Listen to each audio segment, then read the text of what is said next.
बिस्मिल्लाहिर्रहमानिर्रहीम। अस्सलाम वालेकुम तमाम स्टूडेंट सब्सक्राइबर्स और चैनल पर नए आने वालों को हमारे चैनल पर खुशामदीद। आज जो हमारी वीडियो है उसका टॉपिक है हेपेटाइटिस सी। तो आज इस पे बात करेंगे कि इसका कास्टिव एजेंट क्या है, इसका मोड ऑफ ट्रांसमिशन क्या है और ये कहाँ अटैक करेगा, इसके डिसऑर्डर्स क्या हैं, यानी ये क्या डिसऑर्डर करेगा, इसके नुकसानात क्या हैं और इसकी प्रिवेंशंस क्या होंगी, इससे कैसे बचा जा सकता है और अगर इन्फेक्टेड पर्सन है तो उसकी ट्रीटमेंट क्या होगी, और इसको लैब में डायग्नोज कैसे किया जाता है, उसके लिए क्या सामान चाहिए और किस तरह से करेंगे, ये भी अभी हम इसको इस वीडियो में देखते हैं। तो हमारी वीडियो के साथ जुड़े रहें, एंड तक वीडियो ज़रूर देखें। हमारे चैनल को सब्सक्राइब कर दें और बेल आइकन को क्लिक कर दें अगर अभी तक आपने सब्सक्राइब नहीं किया है। तो चलें वीडियो की तरफ चलते हैं। तो सबसे पहले आपको बताता चलूँ तो हेपेटाइटिस HCV यानी हेपेटाइटिस सी वायरस, तो नाम से ही आपको समझ आ रही है, पता चल रहा होगा कि ये एक वायरल डिजीज़ है। इसका कॉजेटिव एजेंट जो है वो एक वायरस है, माइक्रो ऑर्गेनिज्म है। तो ये वायरस जो है ये बेसिकली स्पोरोजाइट स्पीशीज से ताल्लुक़ रखता है, जो अपने के ख़िलाफ़ स्पोर बना लेते हैं और फिर ये स्पोर के अंदर महफूज रहते हैं नासाज़गार माहौल में। तो ये वायरस जो है बेसिकली लीवर पे अटैक करता है और ब्लड बॉर्न डिजीज़, इस डिज़ीज़ की जो कैटेगरी है उसको हम ब्लड बॉर्न डिजीज़ कहेंगे, यानी ब्लड के ज़रिए से ये फैलती है। और आपको बताया कि ये इसका टारगेट जो है वो लिवर होता है। ये वायरस लिवर को अटैक करता है और वहाँ पे इसमें हेप्टोसेलुलर कार्सिनोमा या फिर वहाँ पे सिरोसिस का बाइस भी बनता है अगर बहुत ज़्यादा वहाँ पे एहतियात ना की जाए और उसकी ट्रीटमेंट बर वक्त ना की जाए। हेल्थ फैसिलिटी के ऊपर कोई इंस्ट्रूमेंट, आलूदा इंस्ट्रूमेंट्स अगर हम इस्तेमाल कर लेते हैं तो उस सूरत में ये वहाँ से ट्रांसमिट हो सकते हैं। बार्बर से अगर आप जैसे सीज़र वहाँ पे इस्तेमाल करते हैं या ब्लेड्स वगैरह अगर वो आलूदा हैं तो वहाँ से भी ये ट्रांसमिट हो सकता है। जो आपकी पर्सनल हाइजीन्स की चीज़ें हैं जैसे टॉवल है, आपके टूथब्रश है, इसी तरह से आपका हैंड करचीफ है, आपके कपड़े भी हो सकते हैं, आपके शूज़ भी हो सकते हैं, क्योंकि वहाँ से मुमकिन है जो इन्फेक्टेड पर्सन अगर आपके शूज़ को यूज़ करता है तो उसका अगर वहाँ पे ज़ख्म था तो ब्लड उसमें रह जाएगा, तो जब आप उसको वेयर करेंगे तो वहाँ से भी स्प्रेड होने का ख़दशा मौजूद रहता है।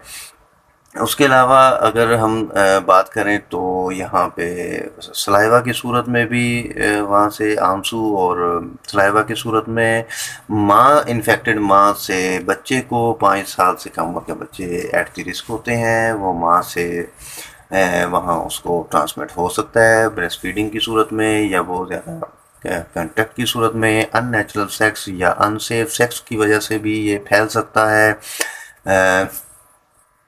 लेबॉर्ट्री से टेस्ट के बग़ैर, यानी अगर ब्लड को वहाँ से लगा दिया जाए तो उसमें भी अगर मौजूद था तो वो वहाँ से डायरेक्टली भी ट्रांसमिट हो सकता है। पानी के ज़रिए भी हेपेटाइटिस फैल सकती है, वाटर बॉर्न भी है, इसमें पानी के ज़रिए अगर कंटेमिनेटेड है वाटर तो उससे भी ये फैल सकती है, तो बॉडी के अंदर जाने के बाद ये लिवर में जा सकता है। जी, तो इसकी टाइप और इसके बारे में जानने के बाद, इसकी टाइप को जानने के बाद फिर हमने इसको मोड ऑफ ट्रांसमिशन को डिस्कस किया। मोड ऑफ ट्रांसमिशन के बाद अब हम बात करते हैं जो इन्फेक्टेड पर्सन हैं उनके बारे में। तो इन्फेक्टेड पर्सन जो है WHO ने 2019 में इसकी जो तकरीबन जो वहाँ अदाद शुमार दिए गए, ग्लोबली 58 मिलियन लोग जो थे उनमें हेपेटाइटिस सी वायरस इन्फेक्टेड हो चुका था। 150 मिलियन जो नए इन्फेक्शन थी पर ईयर हो रही थी, अभी तक वो इसी कंडीशन में चल रही है, यानी 1.5 मिलियन हर साल लोग जो हैं उसमें मज़ीद इन्फेक्टेड हो जाते हैं। यहाँ पे जो तकरीबन 2,90,000 जो हैं उनकी हेपेटाइटिस सी की वजह से सिरोसिस या हेप्टोसेलुलर कार्सिनोमा यानी प्राइमरी लिवर कैंसर की वजह से डेथ हो सकती है, क्योंकि हो चुकी है। यानी जो यहाँ पे 25% लोग जो हैं वो यहाँ पे एक्योर हो जाते हैं हेपेटाइटिस सी से, जबकि 70% जो पीपल हैं वो यहाँ पे उनमें क्रोनिक कंडीशंस यानी कैंसर और सिरोसिस की यहाँ पे रिपोर्ट हो जाती हैं। ठीक है, और जिससे बात बहुत ज़्यादा वर्ल्ड के अंदर हो जाती हैं। तो इसके अगर हम बात करें सिम्टम्स की, तो सिम्टम्स इसके जैंडिस यानी आँखों का पीला हो जाना, कलर का रंगत का पीला हो जाना, एब्डामन पेट में यानी दर्द होना, वोमिटिंग भी हो सकती है, नोज़िया हो सकता है, यूरिन बहुत ज़्यादा डार्क या पेल हो सकता है। इसी तरह से जो स्टूल है उसका कलर भी बहुत ज़्यादा पेल हो सकता है। जॉइंट में पेन हो सकती है जैंडिस की वजह से। आपको बताया जो जैंडिस की कंडीशंस हैं वो सारी यहाँ पे उस पर आ सकती हैं। सुस्ती कायली होना, खुराक का हज़म ना होना, ये इसमें शामिल है, क्योंकि लिवर वहाँ पे बाइल नहीं बना रहा होता, तो जिस वजह से वहाँ पे खुराक को हज़म करने का अमल भी डिस्टर्ब हो रहा होता है। ठीक है जी। तो इसकी प्रिवेंशन जो है वो ये है कि अगर इसमें इसकी जो ट्रीटमेंट है वो ये है कि यहाँ पाकिस्तान के अंदर RADWHO ने बिल्कुल फ्री ऑफ कास्ट यहाँ पे एक प्रोग्राम स्टार्ट कर रखा है इम्यूनाइजेशन का। उसमें बिल्कुल फ्री ट्रीटमेंट की जाती है, बिल्कुल फ्री इंजेक्शन वगैरह लगाए जाते हैं, तो उसके बाद पेशेंट जो है वो क्योर हो जाते हैं। छोटे बच्चे जो हैं ऑलरेडी EPI प्रोग्राम के तहत उनको हेपेटाइटिस के इंजेक्शन प्रिवेंशन के लगाए जाते हैं, हेपेटाइटिस BC के। तो वहाँ पे अगर जिन बच्चों को वहाँ से इंजेक्शन ना लगे हों वहाँ से लगवाने चाहिए। वालिदैन की सुस्ती की वजह से जिन बच्चों को नहीं लगते तो वो बाद में अडल्टहुड में जाके उनमें हेपेटाइटिस होने के चांसेस भी बढ़ जाते हैं, उनमें चांसेस हो जाते हैं। ठीक है जी। इसकी जो ट्रीटमेंट है उसका जो दौरानिया है वो 12 से 24 हफ्ते का इसका ड्यूरेशन होता है इसकी ट्रीटमेंट का। तो उसमें मोस्टली एक्योर हो जाते हैं।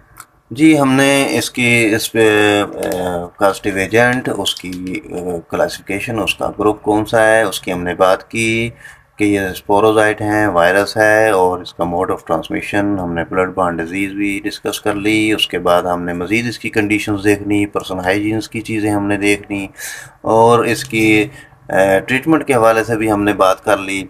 और अभी हम बात करेंगे इसकी जो डायग्नोसिस है उसके हवाले से। तो लैब में इससे जो डायग्नोसिस है इसकी वो हम करते हैं दो तरीक़ों से, एक तो क्वालिटेटिव तरीके से और दूसरा क्वांटिटेटिव तरीके से। यानी क्वालिटेटिव में हम इसकी प्रेजेंट को यस और नो करते हैं, पॉजिटिव और नेगेटिव।